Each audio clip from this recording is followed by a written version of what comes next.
Reno, Nevada, 2008. The ground starts shaking and doesn't stop. Days turn into weeks. Weeks become months.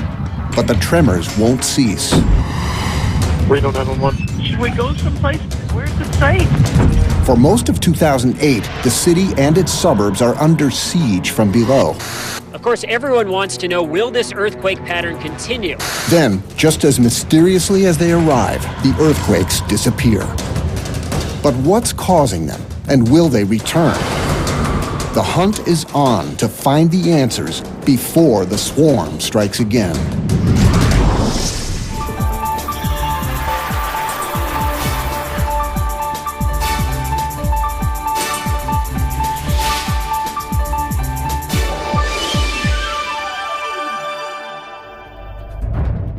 In March 2008, scientists at the Nevada Seismological Laboratory are grappling with an invisible threat to the city of Reno.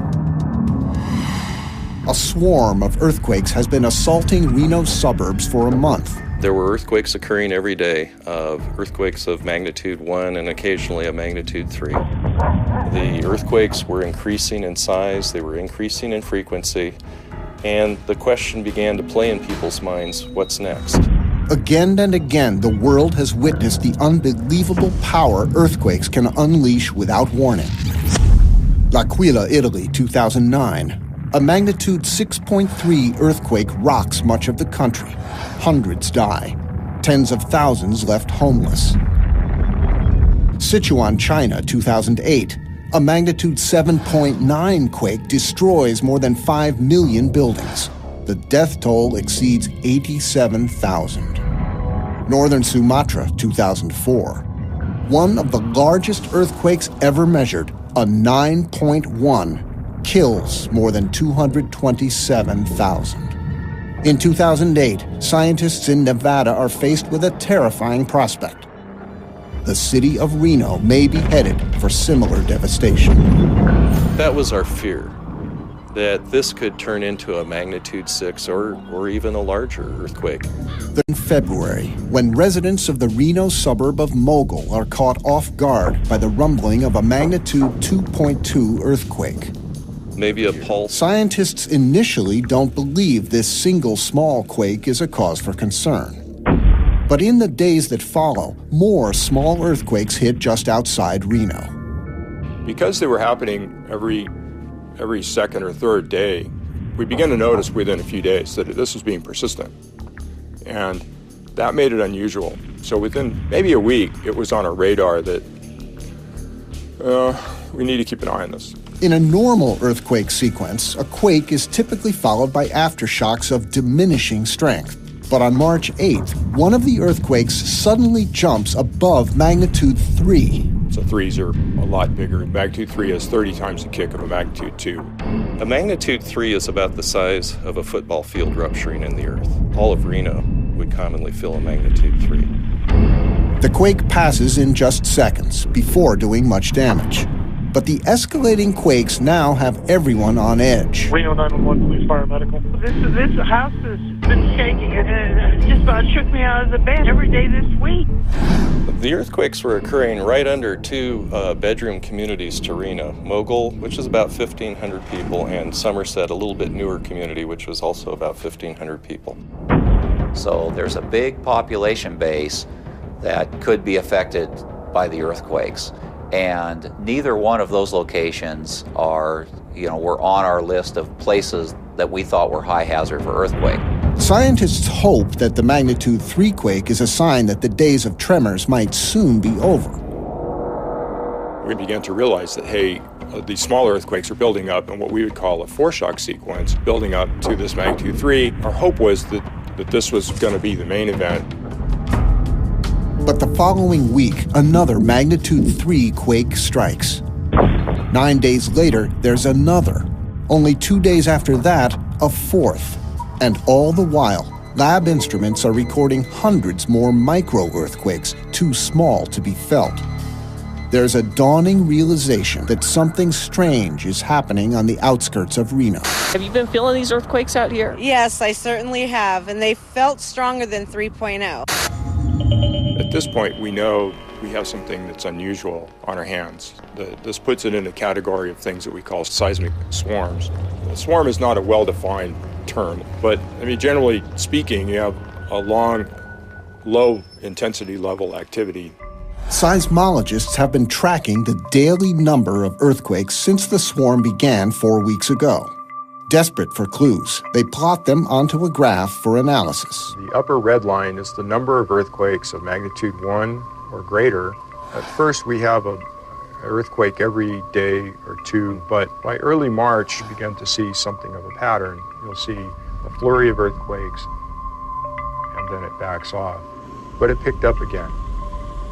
And there was a lull, and it picked up again. And there was a lull, and it picked up again. What seems like a month of random quaking instead reveals itself as a steady rate of activity, and it's accelerating. There was plainly an acceleration in the, if you will, in the daily rate. And this indicated a higher degree of activity to us. It became fairly clear early on that it wasn't going to go away right away, certainly. And all of us were holding our breath, waiting that the earthquakes would stop and we could be done. Seismologists struggle to understand the mysterious underground forces amassing against Reno's suburbs.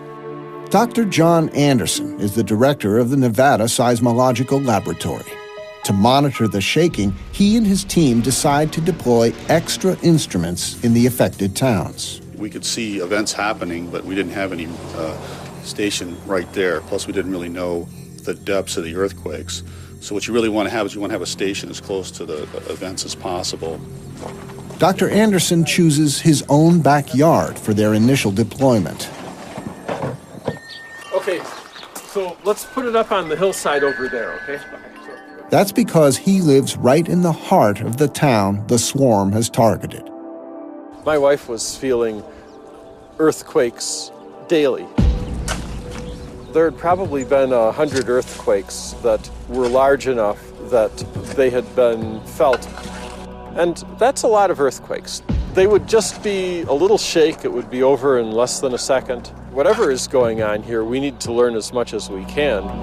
The team deploys state-of-the-art seismographs, capable of detecting even the tiniest earthquakes.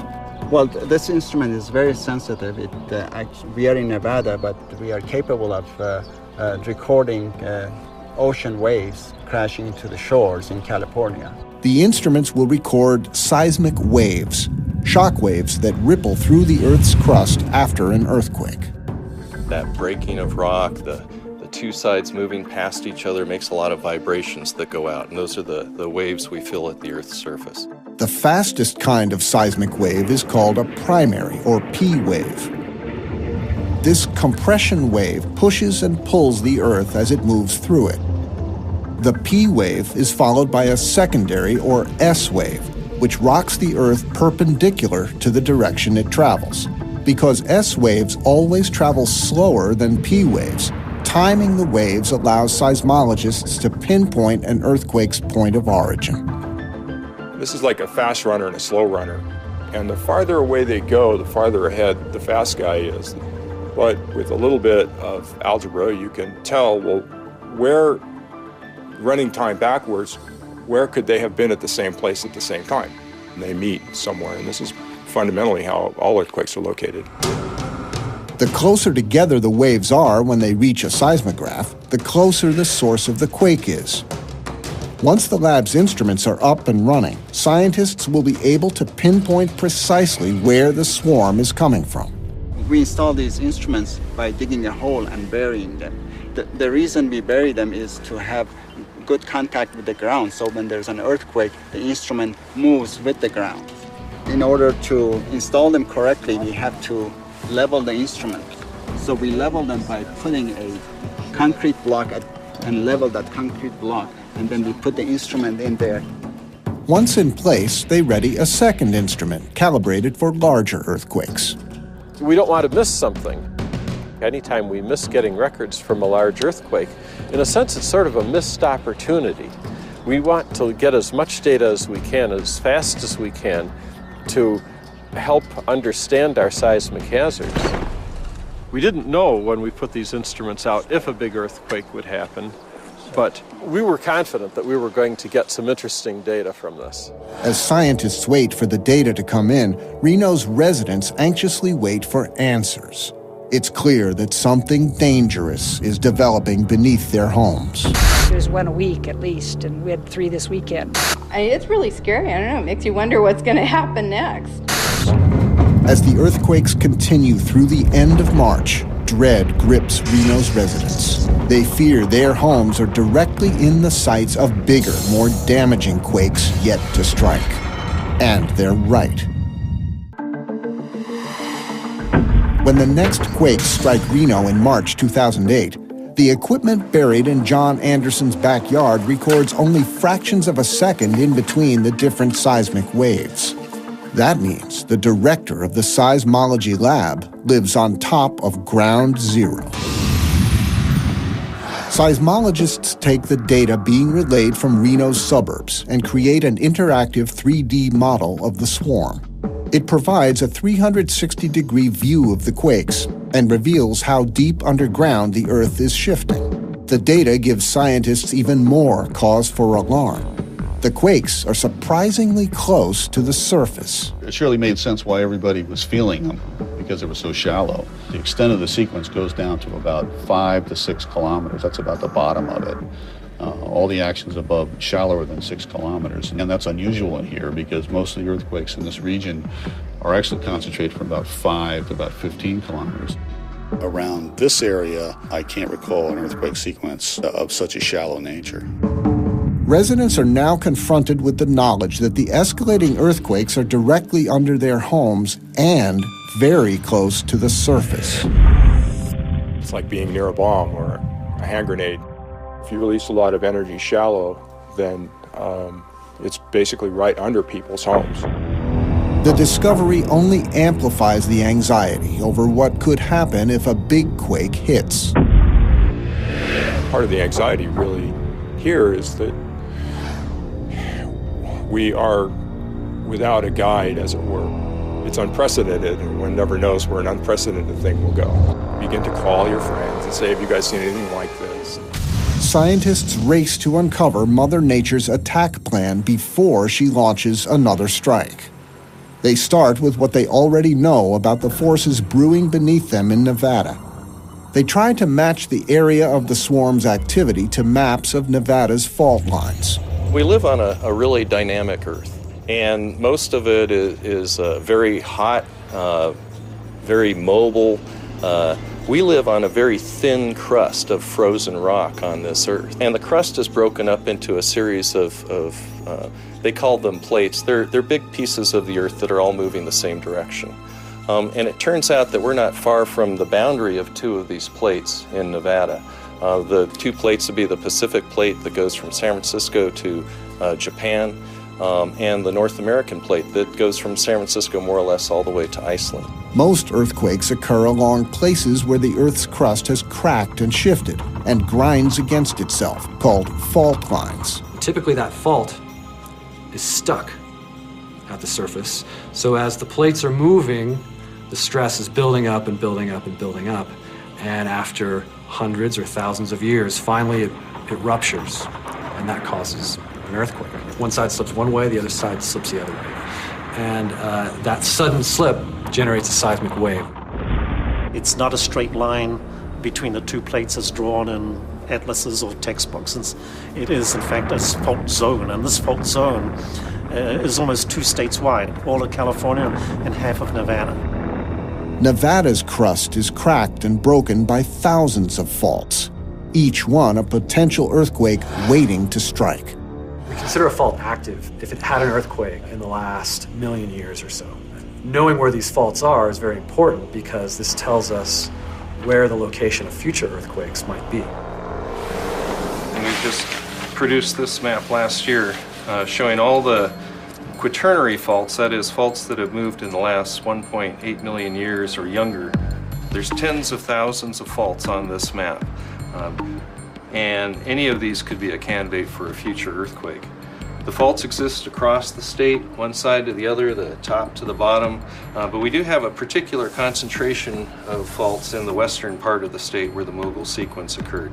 But when they zero in on the area directly beneath Reno's suburbs, the maps show no known faults where the earthquakes are striking. Without a previously mapped fault to point to, geologists are left without an obvious culprit behind the steadily increasing swarm.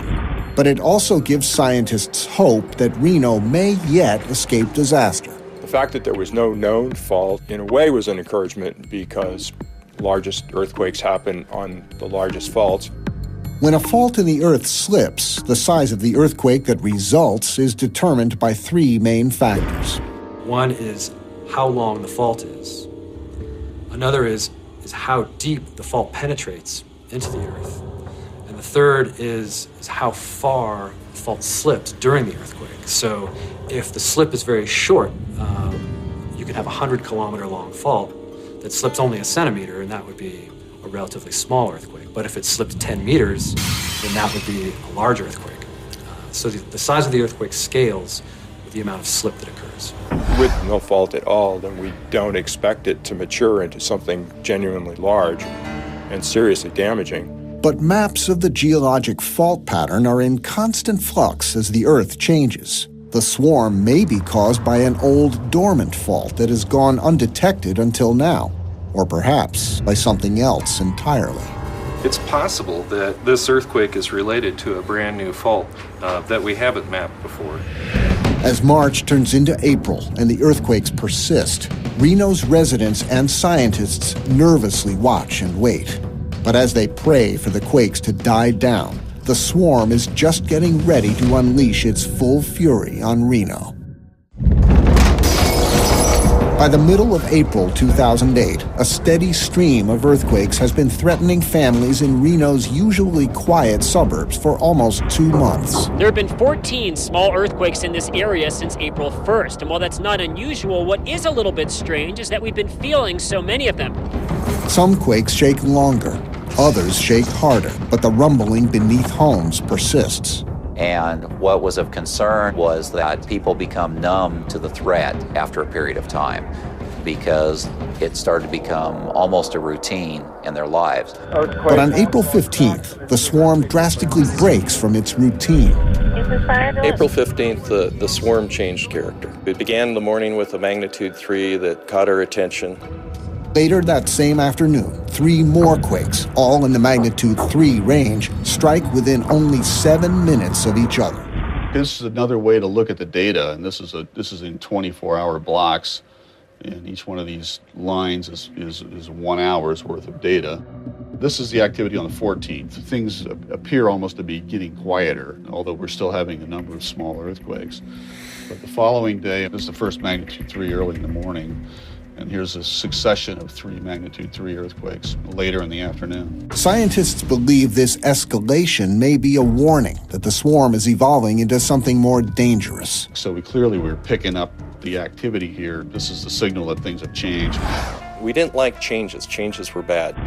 I definitely had a pretty good feeling of dread when the 3 threes came through in pretty rapid succession there. In just a single day, the swarm releases as much energy as it has in all of the previous 6 weeks combined. We began to pore over data, any kind of data. And I think if you look at the graphs, you can see that it's as if a runaway sequence was trying to get going. The story changes dramatically, and you can see immediately this rate, that rate are different. Plainly, it's accelerating. We're talking most of 50 earthquakes here in a day. We're 2 an hour. This is different behavior than we've seen before, and really unprecedented.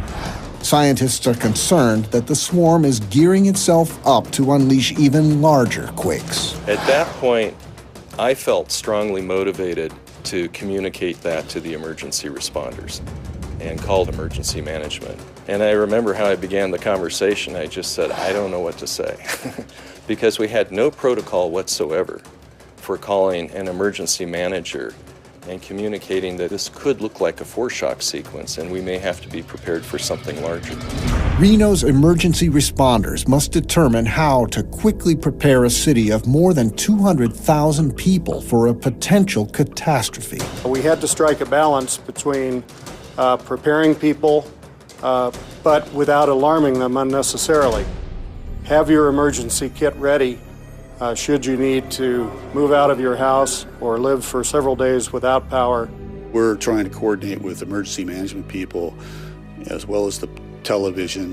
The governor and emergency officials are also expected to emphasize the importance of individual homeowner preparedness. Trying to organize press conferences, because we've never done this before as a city, to prepare people for a potentially large earthquake. The 4 stronger quakes of April 15th marked the start of a dramatic second phase in the swarm's pattern. Quakes that had been striking roughly every 3 days now start attacking roughly 3 times each day. April 15, 16, 17, 18, 19. And for a while, you expect that. You expect after magnitude 3s, we're going to have aftershocks of magnitude 2 in one class. And so what you hope is that by 18th to 20th, 22nd, you'd really like to see it taper off. In our case, it didn't. So that means we're still heading up, right? We're still increasing in magnitude over time. We have no idea what's going to happen. I mean, we don't know whether this is it or not. As Reno is pounded by more quakes each day, residents fear their biggest little city in the world is about to turn into a disaster zone. Months of sustained tension begin taking their toll on the community. There were examples of people that left, and there were examples of people that actually put their homes up for sale. We did have a large percentage of guests at a couple of our major hotels check out and decide to end their vacation, because of the earthquakes. Those residents and tourists who stay continue being tormented daily by numerous magnitude 2 and larger earthquakes. Although the damage is minimal, rumors start to fly of Reno's impending apocalypse. There was a strong rumor beginning that they could be volcanic in nature. Swarms are really common in areas of volcanic activity. For example, you have swarms of earthquakes in Hawaii. Yellowstone comes to mind. Nearby Yellowstone National Park in Wyoming sits above a supervolcano that blows its top approximately every 600,000 years. With molten rock or magma constantly churning underground, it's a hotbed of earthquake swarm activity. Thousands of quakes strike Yellowstone each year. And the public is aware swarms are associated with volcanism, and there was a lot of questions early on about, is this a volcanic swarm? Some residents know that Reno's landscape is littered with volcanic rock. Lo and behold, if you look around in places, there are some volcanic flows at the surface. They're 10 million years old, but they are there. But scientists know that Reno's volcanic history is the ancient past. They dismiss an underground volcano as a possible explanation for Reno's troubles. There's no reason to suppose any of that's going on in the Mogul area. We recognize volcanic areas, and Mogul isn't one of them. And plus, none of this is deep.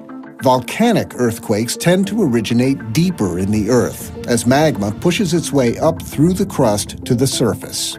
This sequence started shallow and stayed shallow, so there was nothing really below 6 or 7 kilometers to suggest that it was connected to some kind of volcanic system at depth. With a volcano ruled out, scientists look to other known causes of swarms for clues. There was some concern that these earthquakes could be man-made. There can be swarms associated with groundwater withdrawal at times. The pumping of groundwater for irrigation can lower an area's water table, creating a void in the earth that causes the ground to shift. But those conditions didn't exist in Mogul. We didn't have any deep wells that were going a half mile or deeper that could be influencing these earthquakes. Introducing water into the Earth's crust can also help an earthquake along.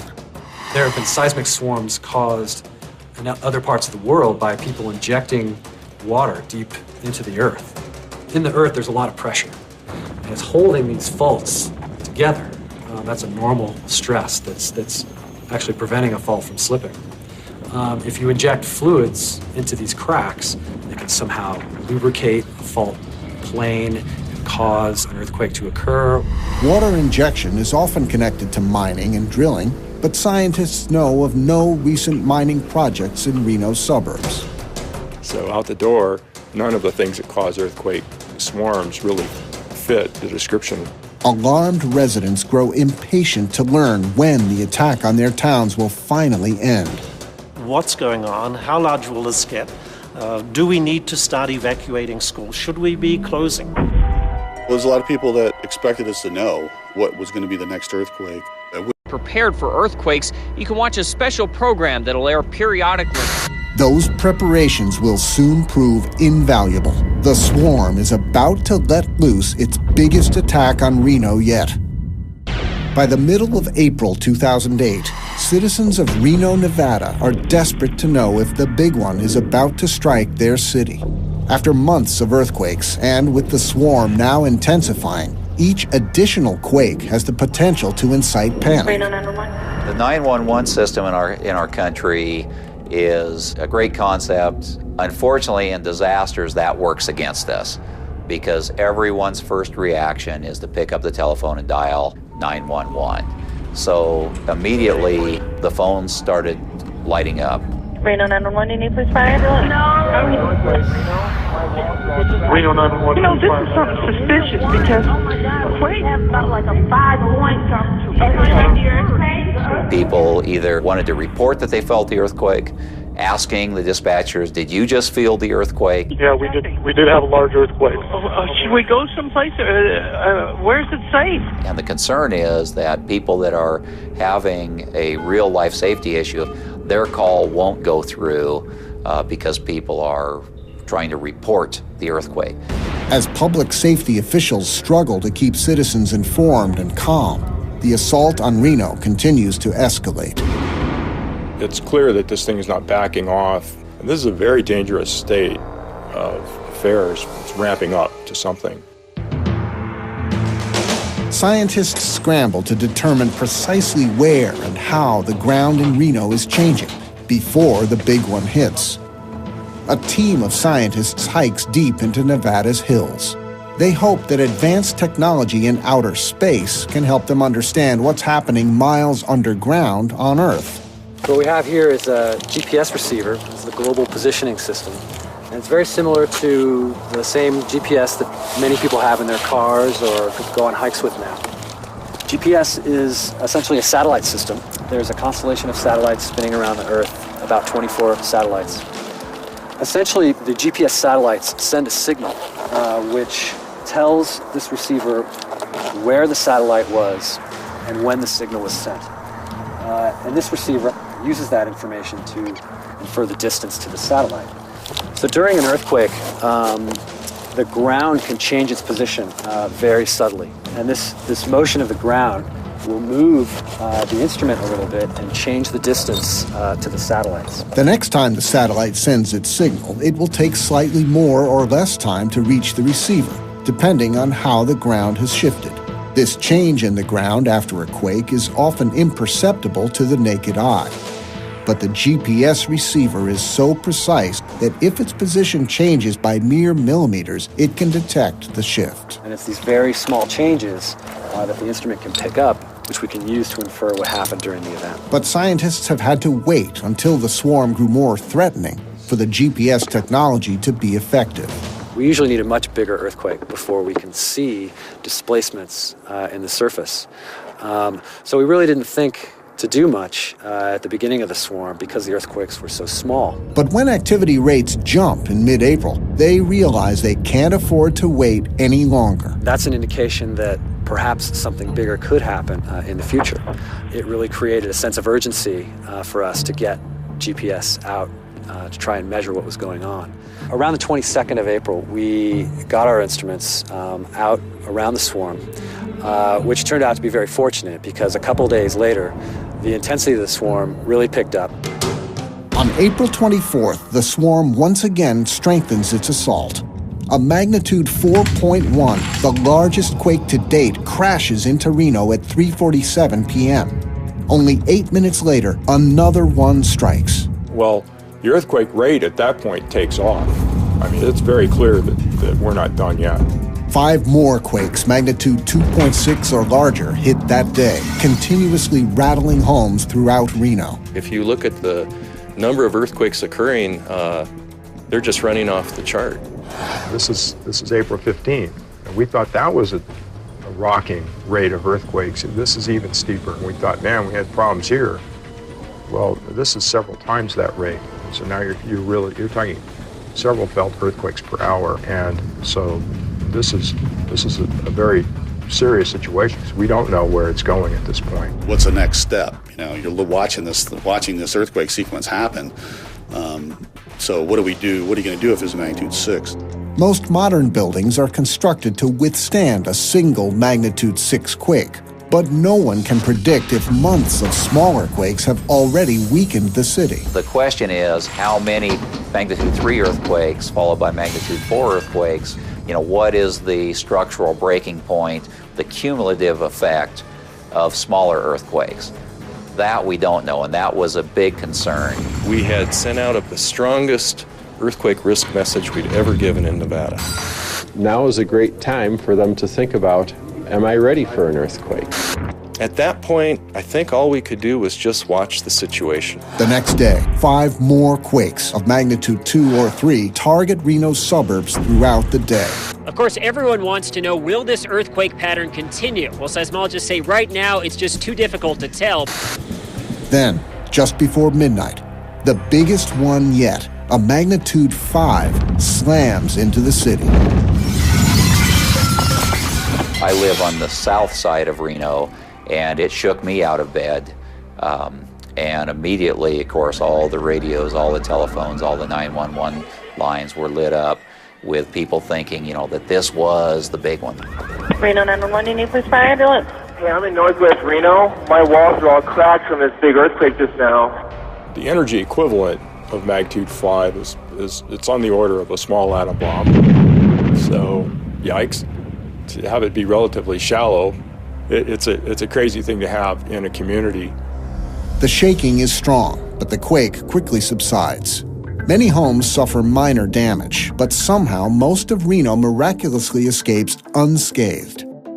Scientists are even more puzzled when the data from the quake comes in. Ground motions were extremely high, much higher than you'd expect for a magnitude 5 earthquake or what we'd expect the shaking was in the Mogul area. The discovery only raises more questions about why such a strong, shallow quake didn't wreak more havoc on Reno.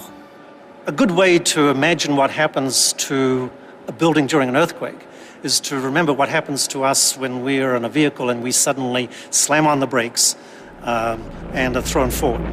It's deceleration. Or if we floor the accelerator and we're pushed back into the seat, that's acceleration. And if it's high enough, we can get whiplash. In an earthquake, buildings can't accelerate that quickly either. The building is at rest, the earthquake occurs, the ground accelerates, the building lags behind, and these whiplash forces in buildings can be very, very damaging. Instruments like the one buried in John Anderson's backyard have been recording the ground accelerations throughout the swarm. According to their readings, the magnitude 5 quake should have produced strong enough whiplash effects to cause widespread damage. Generally speaking, there was no structural damage in Mogul, but there should have been. The first question that you get asked as a scientist, then probably it's instrument error. We may not be using these instruments correctly. So a very quick way to, in fact, determine whether or not that's true is to, in fact, bring them into the laboratory and just be sure that we're getting the correct data. The University of Nevada, Reno's Large-Scale Structures Laboratory is home to 4 movable shake tables. These 14-square-foot platforms provide scientists with a way to simulate and study earthquakes in a controlled environment. Stand clear for hydraulics on.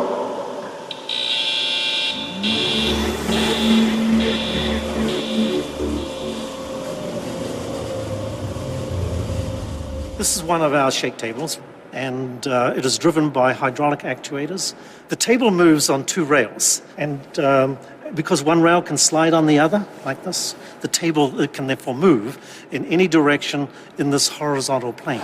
Circles, ellipses, and of course, earthquakes. We can even amplify an earthquake. We can have larger earthquakes in the lab than are recorded in the field, which is often necessary to find out how things collapse. So in order to determine whether or not there's instrument error, the accelerometers are brought into the lab, bolted down to one of the tables, and then subject to random vibrations, but all the frequencies that we see in an earthquake.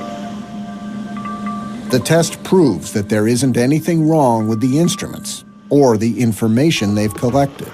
If the instruments don't have an error, then indeed the ground was moving during these earthquakes all throughout Mogul, very high accelerations. And so the question then remains, why wasn't there more widespread damage? A closer examination of the data provides scientists with a possible explanation. They suspect the duration of the magnitude 5 earthquake saved the city from greater ruin. In the Mogul sequence, the largest earthquake only lasted 3 seconds. The duration of strong shaking, only about 3 seconds. We have a building here, which is rather like a house, in the sense that we have a basement and we have a first floor and a second floor, and we have a roof. What we're going to do is we're going to recreate 3 seconds of the Mogul earthquake, so we can turn it on and see what happens.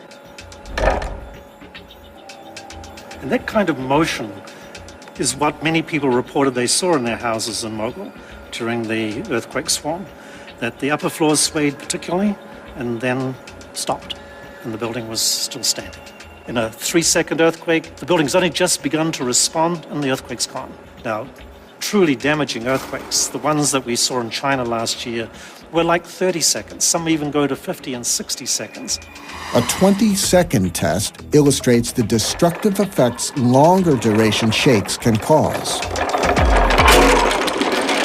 And the result is obvious. We get total collapse of the building because of the fact that the ground shaking went on for a longer period of time, and it was long enough for the building to, in fact, sway to the point of collapse. This gives us confidence in our postulation that indeed duration, the shortness of duration in the case of the Mogul sequence, was the reason for the lack of widespread structural damage. But despite having dodged a bullet, the city of Reno is offered no respite in the wake of the magnitude 5.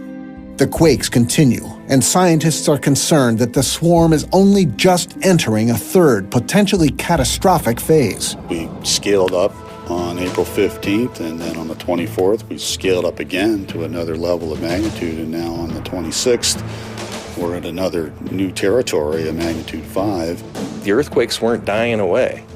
They weren't turning into an aftershock sequence. They were just continuing. I think the period between April 25th and the end of April was the scariest of all for us. Residents brace themselves for the worst, and scientists barely have time to catch their breath before the swarm continues its onslaught. As Reno recovers from the magnitude 5 quake, no one can predict whether the swarm will continue to escalate. But having tracked the earthquakes for more than 2 months, scientists are able to detect an emerging pattern in its behavior. There's many earthquakes that were located, but we took the very highest quality locations. We put them in a time sequence. In this animation, we can actually see how the thing progressed. And we can see in the early part of the sequence as it's confined to the Mogul and the southern Somerset area. There's the main shock. And after the magnitude 5, the sequence quickly extended to over 8 kilometers long. As the pattern emerged, we have a nice long linear northwest striking structure. Faults are broken into categories depending on the angle and direction the Earth slips during a quake. In so-called dip-slip faults, one side of the Earth usually drops down or is thrust up over the other. And those give us the mountains and the valleys that we see across Nevada. But in strike-slip faults, one block of Earth slides past the other in a direction horizontal to the fault plane. The linear northwest pattern of the Reno quakes leads scientists to believe it's a strike-slip fault that's causing the swarm. This tells them that the forces ultimately driving the quakes are probably tied to the plate boundary on the west coast. As the Pacific plate moves to the north, it's grabbing the large block that's the Sierra Nevadas, and it's wrenching it to the north as well. And Nevada is feeling the influences of that wrenching to the north. If you plot this fault and you plot the direction that the Sierras are moving, they're almost parallel. And so it's hard to imagine the Sierra moving and this not somehow being related to that. For weeks after the magnitude 5, the swarm continues to shake Reno with more earthquakes. Fortunately, none are as powerful. But one possibility causing concern is that the spreading swarm could set off a chain reaction of larger earthquakes on other faults nearby. This close-up view shows the heart of Reno, and the mogul sequence is off in the western side of Reno. There's a fault zone which is just to the southeast of this activity. And we can see that some of the activity is getting very close to this fault zone. But scientists debate whether or not these larger faults pose an immediate threat to Reno. The potential danger is having larger earthquakes. If we get up to 6 miles, 8 miles of faults that could fail, that's a magnitude 6 size earthquake, which would involve all of Reno. The swarm has already escalated from magnitude 2 quakes to a magnitude 5. Residents fear the swarm has something even worse yet in store. But then, just as mysteriously as the swarm arrived, the quakes begin to disappear. I know we were all very relieved to see it begin to slow down. Scientists believe the worst may be over, but with earthquakes, no one can say for certain. In June, there was a bit of a resurgence, like it was firing back up. And it wasn't until August, I think, that we began to get the sense that, okay, it's backing off. Now we're having down to 1 a day or fewer, May, June, July, that we're on the bubble.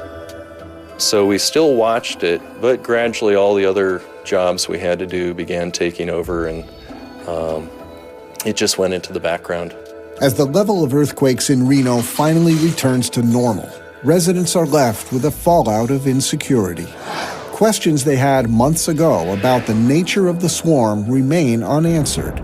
Scientists again look to the known faults in the region to determine what caused it and why the quakes peaked at magnitude 5. We put them all on the map and then put in the earthquakes as they've occurred.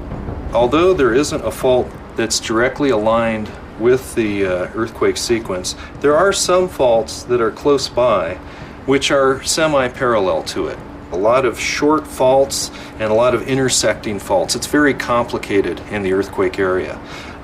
Maybe this had a relationship with all these foreshocks that occurred. Maybe a lot of little faults had to break to create the situation for the magnitude 5 to occur.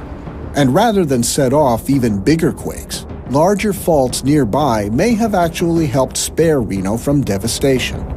The earthquake itself appears to be bounded by 2 of the larger faults.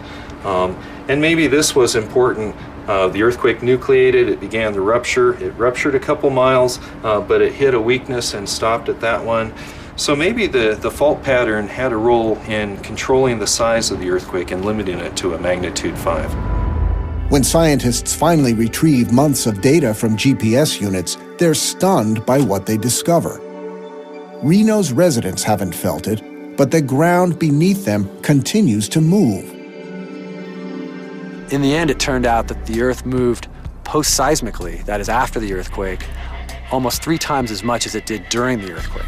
That means more energy has been released after the earthquake than during the earthquake. But this massive release of energy was not accompanied by any strong shaking. The post-seismic motion that happened months after the earthquake is a very slow, very small movement. This is a movement of a few centimeters over months' time. So no one would feel this because it's a very slow and steady motion. This post-seismic motion is actually still going on now a year later. And this is a significant new discovery that we've made that was totally unknown. But each scientific discovery wrestled from the swarm produces more questions than answers. I think to this day we still wonder why. What exactly confined them to 4 miles or shallower? And what's going on down below 4 miles? I don't know that we have a great answer for that even today. Ultimately, an earthquake is a release of energy, so the question becomes, how does it get stored in that shallowest few kilometers? Despite the uncertainty, what is indisputable is that all residents of Nevada must remain vigilant. We can say the swarm is over, but that does not relieve us of the responsibility to prepare for large earthquakes in this area. We could have another magnitude 6 earthquake at any time. The next large event in this area could come with no warning. I mean, there could be no foreshocks, no ramp up. It could be instantaneous. Unfortunately, as the swarm tapers off, apathy creeps back in. And in some case, the preparedness levels have tapered off. We don't want people to be in a constant state of paranoia, but we do want people to be in a constant state of readiness. Even to this very day, we receive earthquake alerts several a week, sometimes a couple a day. Scientists in Reno may never fully understand what happened beneath them in 2008. It's remarkable, and maybe it's a testimony to how powerful and how much energy there is stored in the earth. It exposes our vulnerability, I think, because we, as humans, think, oh, this is solid rock and so on, and the earth moves just a few centimeters and we're terrified. But while investigations continue, the focus remains on getting Reno ready for the next time the earth decides to attack. The message that we hope comes out of the earthquake swarm is that Nevada remains earthquake country. As our population expands, it is not a question of if we'll experience an earthquake, it's when and to what magnitude.